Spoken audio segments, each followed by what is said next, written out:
नमस्कार मित्रों, आप सबका मेरे इस चैनल सापेक्ष पे स्वागत है। सभी राष्ट्रवादी बंधुओं को धर्मेंद्र मन्नू की राम राम।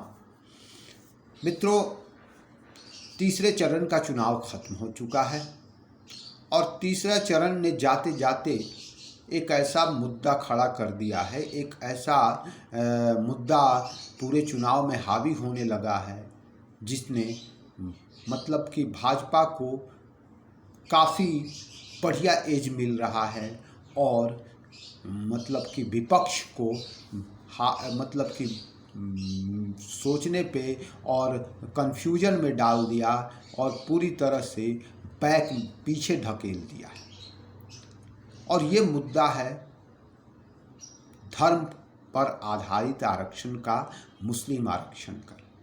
राहुल गांधी ने अचानक ये राग अलाप दिया कि मुसलमानों को आरक्षण दिया जाएगा और मोदी जी ने इसे लपक लिया और इसी बीच में लालू यादव जी ने भी इसका समर्थन कर दिया कि मुसलमानों को आरक्षण मिलना चाहिए।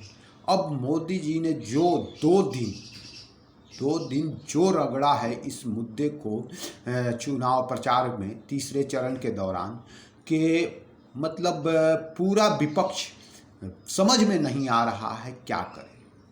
अब समझ लीजिए, मुसलमानों का वोट मात्र 20% है इस देश में और उस 20% वोट के लिए 80% जनता को कांग्रेस और बाकी सारा विपक्ष इस तरह से नेगलेक्ट कर रहा है जैसे कि 20% से ही सरकार बन जाएगी।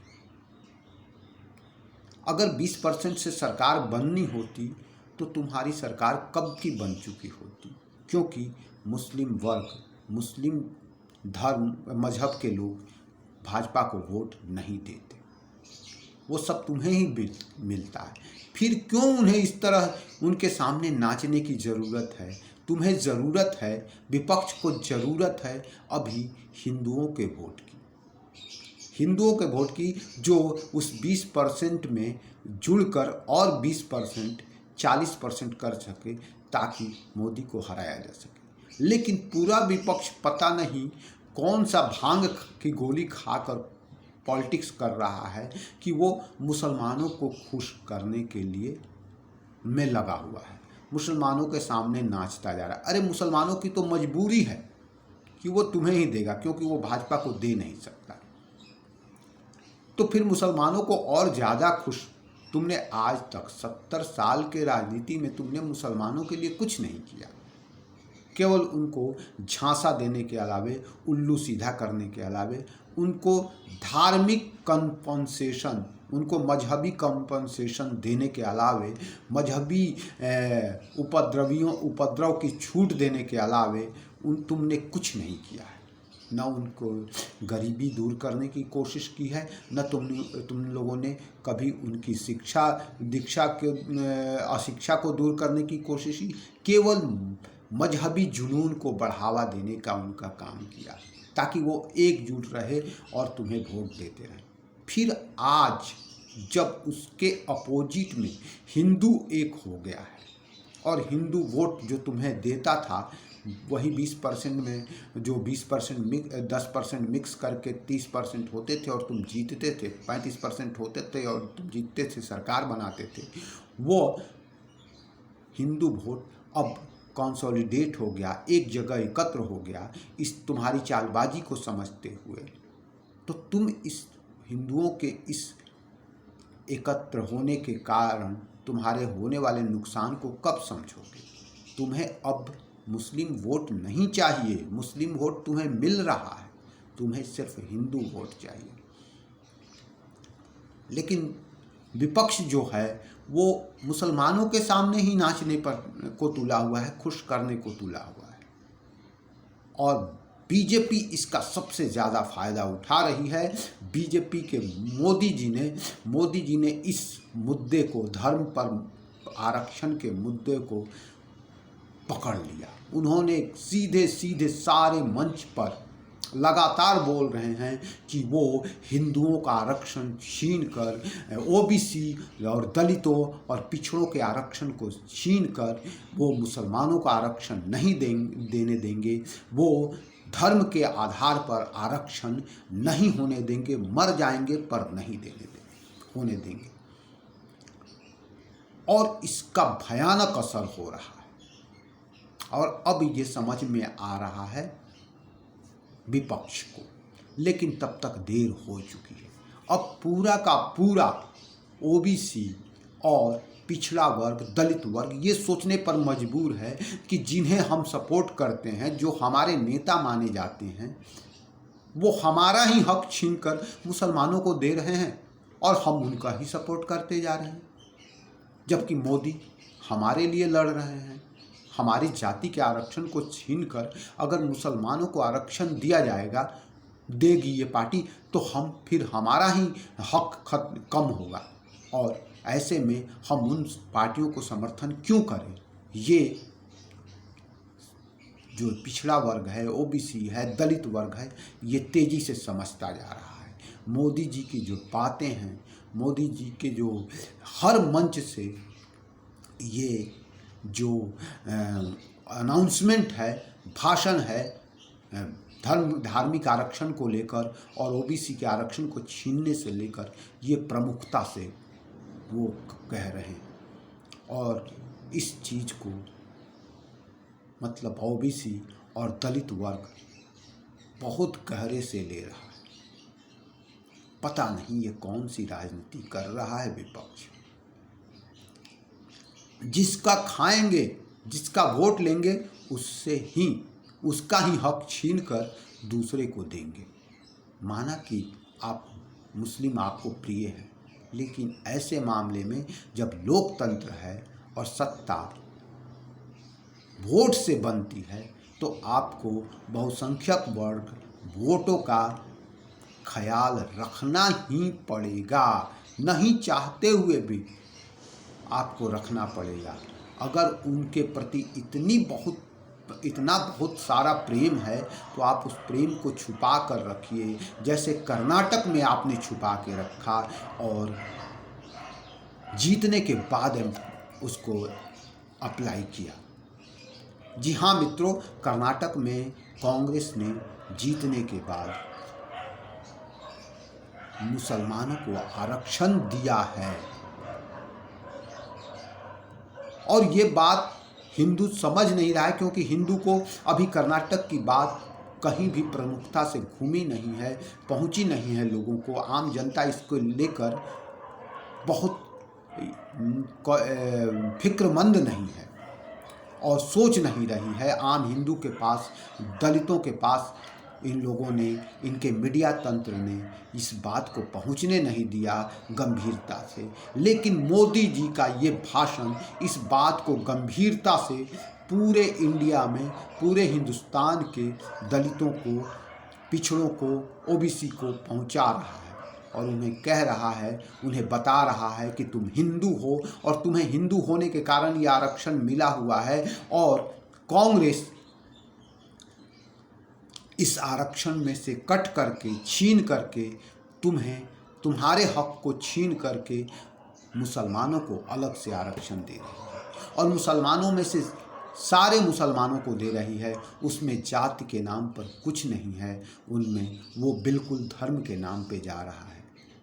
जैसे मुसलमान कोई जाति हो न हो, धर्म न हो, कोई मजहब न हो, हिंदुओं की एक जाति हो। कौन सा ऐसा आदमी होगा जिसे अपना हक छीनकर दूसरे को देना अच्छा लगेगा? किसी को नहीं अच्छा लगेगा। और यही कारण है कि मोदी जी की ये बात गहरे तक जा रही है और आने वाले 4 चरणों के चुनाव में मतलब कि विपक्ष की ऐसी तैसी होने वाली है और जो थोड़े बहुत दलित और ओबीसी वोट उनके पास जाने वाले थे, जिसको लेकर जिसके एम के साथ, मुस्लिम के साथ गठबंधन करके उनके वोट को जोड़कर वो जीतने वाली थी, उस वोट में भी दरार पड़ती और बिखरता हुआ वो वोट भी बिखरता हुआ दिख रहा है। और एक इस मुद्दे के कारण हिंदू और भी जातियों में बटा हुआ हिंदू, आरक्षण के नाम पर बटा हुआ हिंदू फिर से एकजुट होता जा रहा है। एक दलित, एक पिछड़ा हुआ व्यक्ति जो मोदी को अपना दुश्मन समझता था कि मोदी आरक्षण हटा देगा, जिसको डराते थे लोग कि मोदी आरक्षण हटा देगा, आज वही मोदी उनके हक के लिए, उनके आरक्षण के लिए खड़ा हुआ है, लड़ रहा है और ये बोल रहा है कि वो जान दे देगा, लेकिन इस धर्म के आरक्षण, मजहब के नाम पर ओबीसी और दलित के आरक्षण को काट कर मुसलमानों को नहीं देने देगा। वही मोदी लड़ रहा है, जबकि यही लोग आरोप लगा रहे थे, यही विपक्ष डराते थे कि मोदी तुम लोगों को का आरक्षण छीन लेगा, आरक्षण हटा देगा। तो मित्रों, ये जो चाल है, ये जो पासा फेंका था कांग्रेस ने और विपक्ष ने, ये बिल्कुल उल्टा पड़ गया है। और मोदी जी ने जिस तरह से इसे लपका और जिस तरह से इसको सारे मंच से जनता तक प्रेषित किया, उससे पूरी तरह से ओबीसी और दलितों, पिछड़ों के कान खड़े हो गए हैं और वो बिल्कुल भाजपा के पक्ष में आने लगे हैं, कंसोलिडेट होने लगे हैं, एकत्रित होने लगे हैं। जो चीज़ मतलब चौबे जी गए थे छब्बे बनने और बन के आ गए दूबे, वही हाल हो रहा है कांग्रेस का और पूरे विपक्ष का। कहीं देश में लग नहीं रहा है कि चुनाव है, सारी जनता जानती है कि चुनाव एक तरफा चल रहा है। थोड़ी बहुत जो फाइट थी, थोड़े बहुत जो उनके वोट थे, वो भी अब इस मुद्दों के कारण खिसकने लगे हैं। और अब तो मुझे लगता है कि इस चुनाव में कहीं भाजपा का वोट परसेंटेज बढ़कर 50% न क्रॉस कर जाए। और अगर 50% हिंदुओं का वोट इतना कंसोलिडेट हो जाए कि 50% एक तरफ हो जाए, तो फिर कोई भी पार्टी चाहकर भी मोदी को हरा नहीं सकती, भाजपा को हरा नहीं सकती। पता नहीं ये कौन सा दौर चल रहा है कि जो भी विपक्ष पासा फेंक रहा है वो उल्टा ही पड़ रहा है। सारी गोटियां उल्टी चल रहा है विपक्ष, और सारा तीर जो चला रहा है लौटकर उन्हें ही लग रहे हैं। मोदी जी लगता है जैसे कोई महापुरुष हों, जिनके ऊपर चलाई गई सारी महापुरुष हों, देवताओं की श्रेणी में हों, और मतलब कि चमत्कारी पुरुष हों, जिन पर चलाया गया सारा बाण उलटकर उन्हीं को लगता है। आपने देखा होगा कितनी बार मोदी का विरोध किया गया और पुतले फूंके गए, और उसमें कई बार पुतलों को फूंकते हुए, जलाते हुए, जलाने वालों की आग लग गई और वो जल पड़े। ये होता है एक सत्य पुरुष, एक महापुरुष के साथ अभद्रता करने का परिणाम है। पता नहीं, विपक्ष पूरा देश दो भाग में बटा हुआ है, लेकिन बहुसंख्यक वर्ग आज मोदी को एक महापुरुष मानता है और धीरे धीरे ये संख्या बढ़ती जा रही है। और मुझे नहीं लगता कि ये संख्या घटेगी। जिस तरह से लोग टूट कर भाजपा में जुड़ते जा रहे हैं, हर पार्टियां बिखरती जा रही है और हर पार्टी के लोग मिलते जा रहे हैं, और ऐसे में ये विपक्ष को न जाने क्या सूझा है कि वो मुस्लिम वोटों को अपनी ओर खींचने के लिए लगातार कोशिश कर रही है। क्यों कोशिश कर रही है यही समझ में नहीं आ रहा है, जबकि मुस्लिम वोट उसी की ओर खींचा हुआ है। मुसलमान मोदी से इस कदर घृणा करते हैं, भाजपा से इस कदर घृणा करते हैं कि वो कांग्रेस और बाकी जो भी मोदी को हराने के लिए सक्षम है उसी को ही वोट करेंगे। फिर ये मारामारी क्यों है मुसलमानों के लिए, मेरी समझ में नहीं आ रहा। अगर कोई भी सांसद मोदी के खिलाफ जीतता है तो वो इलेक्शन के बाद तो मोदी के को हटाने के लिए सत्ता से आपस में मिल ही सकते हैं ये लोग। सारी पार्टियां, चाहे कोई भी पार्टी जीते कहीं से भी, लेकिन विपक्ष सत्ता के मतलब इलेक्शन के बाद भी गठबंधन कर सकता है अगर मोदी को बहुमत न मिले तो। लेकिन ये क्यों मारामारी है मुस्लिम वोट के लिए? जो वोट अपना है, जो आपकी तरफ है, उसी को आप खींचने पर पड़े हुए हैं, और जो आपकी तरफ नहीं है उसको रिझाने के लिए आप कुछ नहीं कर रहे हैं। ये पॉलिटिक्स जो है, ये है मूर्खों की पॉलिटिक्स, ये है एक मंद बुद्धि की पॉलिटिक्स, ये है हड़बड़ाहट की पॉलिटिक्स, ये है कन्फ्यूजन की पॉलिटिक्स। ये बिल्कुल वैसा ही है जैसे जब कृष्ण का जन्म हुआ था और सारे ताले खुल गए, सारे सैनिक सो गए और वासुदेव ने कृष्ण को उठाकर और नंद जी के घर पहुंचा दिया था। सारी चालाकियां धरी की धरी रह गई। तो एक महापुरुष का जब जन्म होता है तो ऐसी ही परिस्थितियां होती है। और ये सारे जो चाणक्य और पॉलिटिशियन थे, सबके दिमाग कुंद कर गए हैं और सब उल जुलूल हरकतें कर रहे हैं। सिर्फ पता नहीं ये कौन सा चमत्कार है, लेकिन ये जो अपने तरफ के लोगों को खुश रखने की कवायद मेरी समझ में नहीं आ रहा है। जिसके वोट आने से विपक्ष जीत सकता है, उन वोटों को रिझाने के बजाय वह उन्हीं को रिझा रहा है जो उनकी तरफ है।